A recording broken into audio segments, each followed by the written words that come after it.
Assalamualaikum warahmatullahi wabarakatuh. Di sini kami dari kelompok 4 ingin mempresentasikan produk wirasan kami yang bernama Panatis. Nah, saya sebagai moderator pada presentasi kali ini, perkenalkan nama saya Muhammad Rofiqul Ahyar. Dan saya sebagai presentasi kedua bernama Siti Rahayu. Saya presentasi 3 Kamaris Galansi. Oke, kita mulai. Yang pertama itu adalah nama usaha. Nah, nama usaha dari produk kewirausahaan tentunya sangat penting, teman-teman. Kami mengambil nama Panatis. P dan S itu huruf kapital. Kenapa P? Itu merefleksikan pancake. S merefleksikan sushi. Itu sesimpel itu sebenarnya, teman-teman. Sangat-sangat simpel penjelasan dari kenapa P dan S itu kapital. Lalu kenapa Panatis? Itu memiliki dua makna. Panatis kami mengambil pan itu menggunakan pancake digunakan pancake dimasak menggunakan pan, dan S atau HI itu tuh merefleksikan dari sushi itu sendiri. Sedangkan kami mengibaratkan Panatis itu suatu kata yang berasal dari kata fanatik atau kata yang mengartikan suatu hal yang disenangi, suatu hal yang disenangi. Nah, dan di sini produk kami menggambarkan hal yang tersebut. Jadi hal itu, teman-teman, adalah produk kami yang kami harapkan untuk para customer akan menyukai produk yang kami buat tersebut. Oke, selanjutnya adalah alasan pemilihan ide usaha. Nah, pemilihan ide usaha ini sangat penting, teman-teman. Pertama, di Indonesia ini untuk remaja, karena target pasar kami itu adalah usia 15 tahun sampai dengan 25 tahun, teman-teman. Yang mana itu lagi tren-trennya fusion-fusionan. Nah, kami ini mengambil kesempatan tersebut untuk memfusion dari pancake dan sushi. Itu suatu hal yang mungkin beyond di luar dari semua ide pemikiran dari ide-ide usaha yang lain. Karena menggabungkan suatu hal yang mungkin jarang dipikirkan. Karena pancake itu biasanya orang berpikir itu adalah makanan manis. Tapi di sini kami membuat fusionnya pancake dengan sushi. Di situ akan membuat suatu tren lagi yang melibatkan remaja-remaja yang kami pilih sebagai target pasar kami. Lalu karena bahan bakunya mudah didapatkan, tentu saja. Kalau seandainya kami memakai produk sushi itu secara original, tentunya kami akan memakai nasi Jepang. Nasi Jepang itu sangat susah ditemuin di Indonesia, yang mana akan bisa menaikkan harga produk kami. Kami ingin menekankan harga produk tersebut karena stand dari usaha kami itu di tempat kalangan remaja atau ramah di kantong lah untuk penyebutannya. Jadi itu, teman-teman, alasan dari pemilihan ide usaha kami. Baik, slide selanjutnya yaitu logo dan maknanya. Yang pertama yaitu bentuk dan tipe logo. Logo ini termasuk dalam kategori combination mark, yaitu gabungan antara simbol item sushi pancake dan teks Panatis and by love return and edit. Kenapa ini penting? Yang pertama, simbolnya itu bikin logo eye catching. Bahkan tanpa tulisan pun orang bisa langsung tahu, oh ini produk makanan. Yang kedua, nama brand yang jelas bikin gampang dikenali dan diingat. Terus yang ketiga, itu terdapat tagline di bawahnya yang akan memperkuat identitas dan daya tarik produk. Slide selanjutnya yaitu yang kedua, warna dan maknanya. Coklat keemasan, pancake, dan background kayu, warna ini mengasih kesan makanan yang fresh, enak, dan homemade. Pancake-nya terlihat fluffy dan menggoda. Selanjutnya yaitu hijau, timun, dan daun nori memberi sentuhan segar sekaligus melambangkan bahan berkualitas dan sehat. Yang ketiga, putih dan krem. Warna ini netral yang bikin kontras dengan elemen lain plus menggambarkan keseimbangan rasa dalam makanan. Lalu hitam, nori, dan outline text. Warna ini bikin elemen di logo lebih stand out, memberikan kesan elegan dan profesional. Lalu slide selanjutnya yaitu tata letak atau layout. Logo ini didesain dengan susunan yang rapi dan strategis. Yang pertama, pancake sushi di tengah. Fokus utama langsung ke icon ini, biar orang-orang itu paham ini inovasi dari produk Panatis. Lalu yang kedua, nama brand Panatis Di bawah icon didesain dengan font yang jelas, sedikit playful tetapi tetap clean supaya gampang dibaca. Lalu yang ketiga yaitu terdapat tagline Buy, Love, and Become an Addict. Posisinya di bawah sebagai pemanis dan penguat brand identity biar makin melekat di kepala pelanggan. Lalu yang keempat, kenapa sih ada efek kayu di background? Yang pertama, elemen kayu bikin logo lebih terasa alami. Yang kedua, lebih terlihat cozy. Lalu yang ketiga itu berhubungan dengan suasana makan di restoran Jepang ataupun kafe. Baik, slide selanjutnya yaitu segmentasi demografis. Segmentasi pasar yang terdiri dari segmentasi demografis, yakni usia remaja hingga dewasa muda 15-25 tahun, yakni target utamanya mereka yang aktif di media sosial dan suka mengeksplorasi makanan yang unik. Jenis kelamin yaitu laki-laki dan perempuan. Lalu pekerjaannya pelajar, mahasiswa, karyawan muda, dan freelancer. Sesuai dengan gaya hidup sibuk yang suka makanan cepat saji tapi tetap menarik dan sehat. Lalu selanjutnya yaitu segmentasi geografis. Segmentasi geografis terdapat wilayah, kota, dan iklim. Wilayah di perkotaan dan pinggiran kota di mana tempat ini mudah dengan akses kuliner dan tren makanan yang cepat menyebar. Lalu di kota Palembang. Kota Palembang ini mempunyai budaya kuliner yang relatif kreatif dan banyak event kampus. Lalu iklim cocok untuk daerah tropis dan hangat.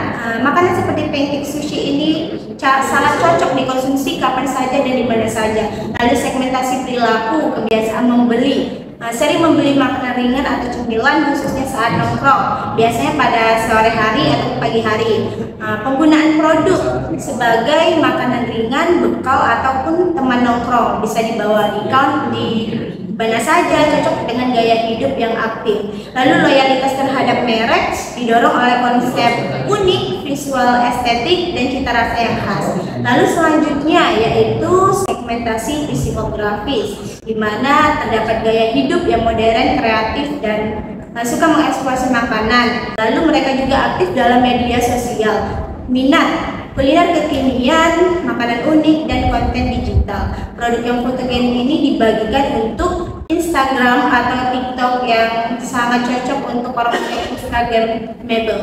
Selanjutnya akan dipresentasikan oleh rekan saya. Baiklah, selanjutnya adalah targeting. Yang pertama adalah profitabilitas.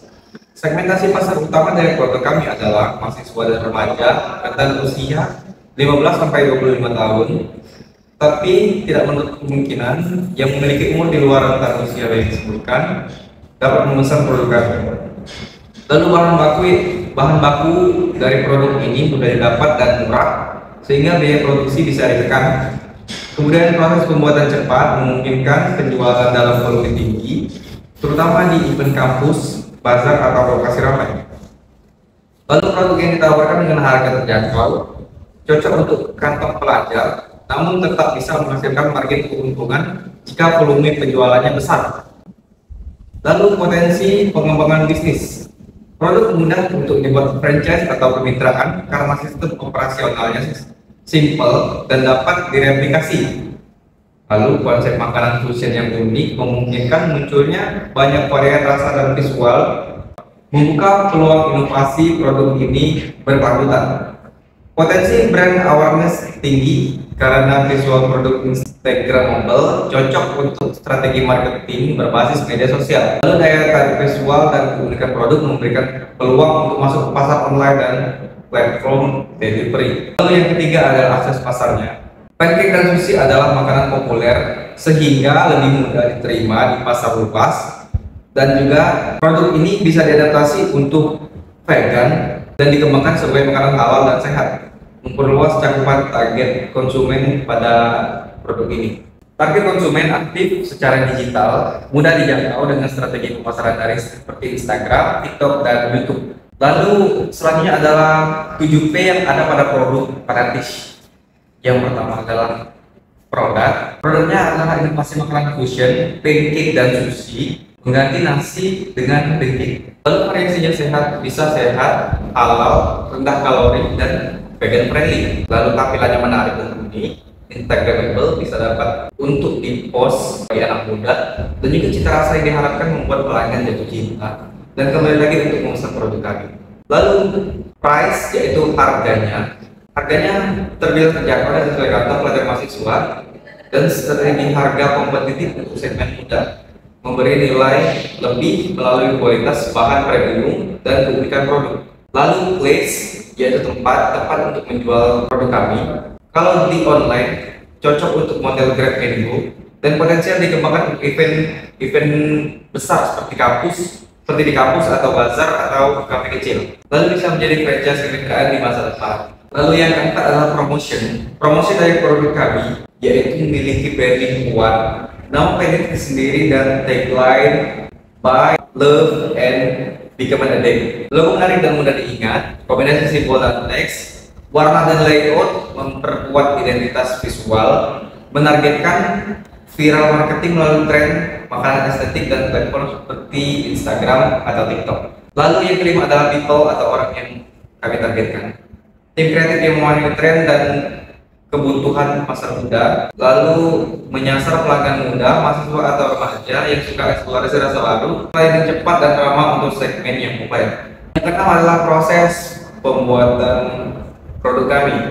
Prosesnya terbilang cepat dan efisien, bahan bakunya mudah diperoleh dan cocok untuk produksi massal maupun skala yang lebih kecil. Lalu yang terakhir adalah physical evidence, yaitu logo dan kemasan dari produk kami menarik dan profesional, dan juga tata letak yang rapi dan identitas brand yang kuat, dan desain tempat makan background kayu warna alami yang cozy mendukung branding produk kami lebih eco-friendly.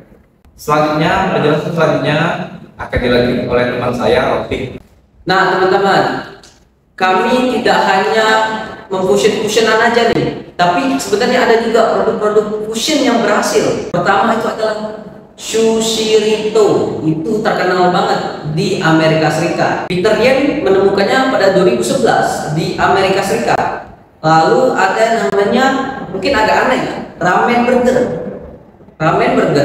Ini visual. Penciptanya adalah Keizo Shishamoto pada 2013 di New York, karena melihat dari suatu tren fusion yang ada pada saat itu. Lalu yang terakhir adalah yang kami dapatkan, padahal banyak sekali teman-teman untuk ide fusion yang lain. Yang kami dapatkan pada terakhir ini adalah pancake sereal. Nah, pancake itu adalah pancake kecil-kecil, lalu dimasukkan susu. Lalu itu tuh sangat tren teman-teman di TikTok pada tahun 2020 di USA. Mungkin itu saja karena kami ingin memberikan konteks nih teman-teman. Kalau fusion yang kami lakukan ini bukan suatu fusion yang tidak ada referensi untuk kesuksesannya teman-teman. Ini juga melibatkan suatu ide dari teman-teman saya, rekan-rekan saya, untuk memunculkan ide yang brilian yang kami buat sebagai produk Panatis ini. Oke, terima kasih teman-teman sudah menyaksikan video presentasi kami. Saya harap apa yang kami ucapkan di sini bisa menambah ilmu, terus juga kami juga dapat mempresentasikan dengan baik dan lancar. Semoga usaha yang kami lakukan ini akan berjalan lancar dan sempurna. Amin. Terima kasih teman-teman telah menyaksikan. Assalamualaikum warahmatullahi wabarakatuh.